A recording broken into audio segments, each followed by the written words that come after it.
Praise the lord, హల్లెలూయా. మరి ఒక ఉదయం మనం ఈ విధంగా కలుసుకోవడం చాలా ఆనందంగా ఉంది.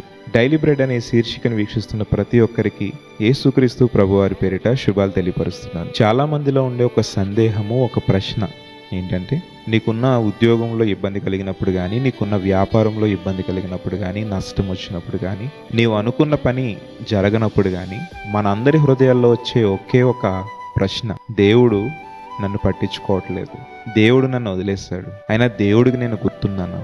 ఇటువంటి ప్రశ్నలు సాతాను మనలో సృష్టిస్తూ ఉంటుంది, మన ఆత్మీయ జీవితాన్ని దెబ్బతీయడానికి. ఈరోజు ఈ ప్రశ్నల్లో ఏదో ఒక ప్రశ్న నీవు కలిగి ఉంటే, ఈరోజు దేవుడు నీతో సూటిగా మాట్లాడుతున్నాడు. లూకా సువార్త 12వ అధ్యాయం 17వ వచనం ద్వారా, మీరు అనేకమైన పిచ్చుకల కంటే శ్రేష్ఠులు.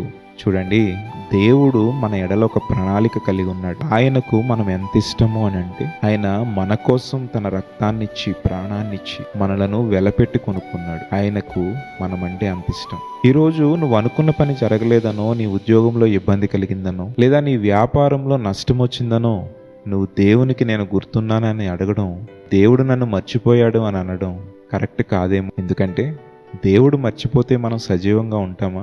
దేవుడు మనల్ని విడిచిపెడితే మనం ఇప్పుడున్న ఈ స్థితిలో మనం ఉంటామా?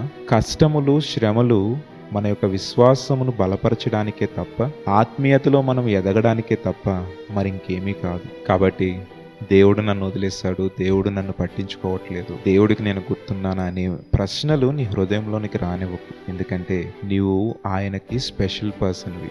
ఎప్పుడూ కూడా నీ వెంటుండి నిన్ను నడిపిస్తున్న దేవుడు నిన్ను విడువడు, నిన్ను ఎడబాయడు. కాబట్టి ఆ ప్రశ్నలు నీలో రానివ్వద్దు.